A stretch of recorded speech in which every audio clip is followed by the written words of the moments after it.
नमस्कार मित्रांनो, माझं नाव आहे अनंत। मी तुम्हाला ह्या व्हिडिओमध्ये आता एक नवीनच पिक्चर आलेला आहे सुपर डुपर। तर त्या पिक्चरच्या ट्रेलरचा रिव्ह्यू सांगणार आहे। तो ट्रेलर मला कसा वाटलाय आणि त्या ट्रेलरला पाहून तुम्ही उत्सुक होसाल का नाही, पिक्चर पाहिला तुम्ही जाणं गरजेचं आहे का नाही, तुम्ही एंटरटेनमेंट होणार का नाही ट्रेलरच्या रिव्ह्यूवर। जो पिक्चर आहे सुपर डुपर, त्या मूवीचा दिग्दर्शक आहे समीर आशा पाटील। त्याने पोस्टर गर्ल, पोस्टर बॉयज आणि फक्त शिकस्त हे 3 पिक्चर काढले, पण हे 3 पिक्चर चांगले चाललेले आहे त्याचे, म्हणजे त्याचं दिग्दर्शक हे चांगलंच आहे। त्याची दाखवण्याची जी पद्धत आहे, सिनेमॅटोग्राफी ती पण चांगलीच आहे, स्टोरी टेलिंग पण चांगलीच आहे, ह्या सगळ्या गोष्टी त्याच्यात चांगल्याच आहे। आता आणि दुसरी गोष्ट म्हणजे ह्या सिनेमामध्ये किती चांगले मोठे कलाकार काम करतात। तर त्याच्यामध्ये मुख्य कलाकार आहे ललित प्रभाकर, विदुला चौगुले आणि निर्मिती सावंत।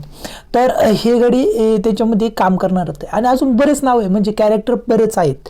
तर ते सगळे मातब्दार कलाकार आहे। आता हा जेव्हा ट्रेलर मी पाहत होतो तर तो ट्रेलर चालू झाले म्हटलं कोणतं पिक्चर असेल, काय स्टोरी असेल। तर त्याच्यामध्ये जो मुख्य भाग वाटला मला, तर तो मुख्य भाग असा होता की एक फ्लॅट असतो, तर तो फ्लॅट एक डीलर काय करतो की 2 जणांना विकतो, म्हणजे फ्लॅट दोघांच्या नावावर करून देतो आणि पैसे त्यांच्याकडून पूर्ण घेतो।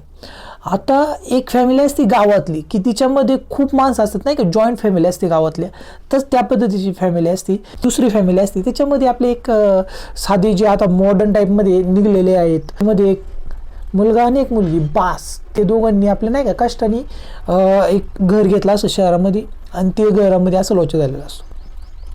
तर ते 2 जण जातात तिथं आणि फक्त ते घर त्या ऑलरेडी ते आधी राहत असतात त्या घरामध्ये, हा म्हणतो माझं घर आहे। मग ते पोलीस स्टेशनमध्ये जातात, पोलीस स्टेशनमध्ये जाऊन त्यांच्यावर ते केस नोंदवून घेतात आणि मग त्याच्यानंतर ते म्हणतात आता तो कोर्टात सिद्ध होईल की हे घर कोणाचं आहे।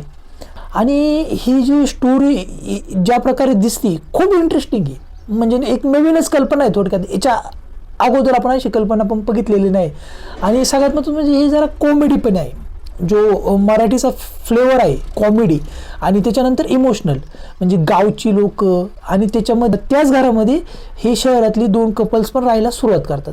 आणि जे कल्चर आता बनलेलं आहे शहरातील मुलींचं, थोडक्यात शॉर्ट कपडे घालणे वगैरे नाही, एकदम स्टायलिश, एकदम बॉडी वगैरे, आणि गावातल्यांचं काय की आपलं साडी वगैरे घालून असतात ते, परत त्यांना ते ऑड वाटतं बघायला ना।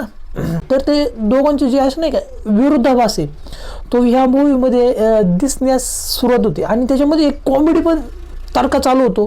त्याच्यामध्ये जसं हेराफेरामध्ये चालतं बघा की एकदम नाही का स्टोरी पुढे जाती, काही ना काही इन्सिडेंट्स घडतात, तसे पण इन्सिडेंट्स दाखवले यांनी, थ्रिलर सीन पण दाखवलेत, म्हणजे एकंदरीत पूर्ण पॅकेज दाखवले। आणि सगळ्यात महत्त्वाचं म्हणजे ह्या मूवीमध्ये असणार आहे ते इमोशनल टच, आपण सगळे इमोशनल नक्की होणार आहे। मूवी एकदम कॉमेडी आहे, एकदम इमोशनल पण आहे, थ्रिलर पण याच्यामध्ये दिसतोय ट्रेलरमध्ये, तर ओव्हरऑल पॅकेज आहे। आणि सगळ्यात महत्त्वाचं म्हणजे ह्या मूवीमध्ये कमतरता काय असणार आहे, कमतरता एकच असणार आहे की आत्ता मराठी प्रेक्षक जात नाही मूवी पाहायला। आणि आत्ता मी बघितलं यूट्यूबवरती त्याला 20K व्ह्यू आहे, ते साध्या यूट्यूबरला ना सुद्धा 20K व्ह्यू तर असेच येतात। आणि तसं म्हणायला गेलं तर ही टिपिकल मराठी फिल्म आहे की ज्याच्यामध्ये इमोशनल आणि कॉमेडी हे आपला गाभाच आहे जवळजवळ आपल्या फिल्मचा। आणि तर ह्या फिल्ममध्ये जी गावाकडली भाषा आहे, गावाकडला जो टच आहे तो पण दिसतोय। तर एकंदरीत मला ते ट्रेलर खूप आवडलेलं आहे। मी ट्रेलरला 5 पैकी 4.5 स्टार देईन आणि 3 एप्रिलला हा मूवी येतोय, तर तुम्ही बघितलं पाहिजे अशी माझी अपेक्षा आहेत। तर धन्यवाद आणि थँक्यू।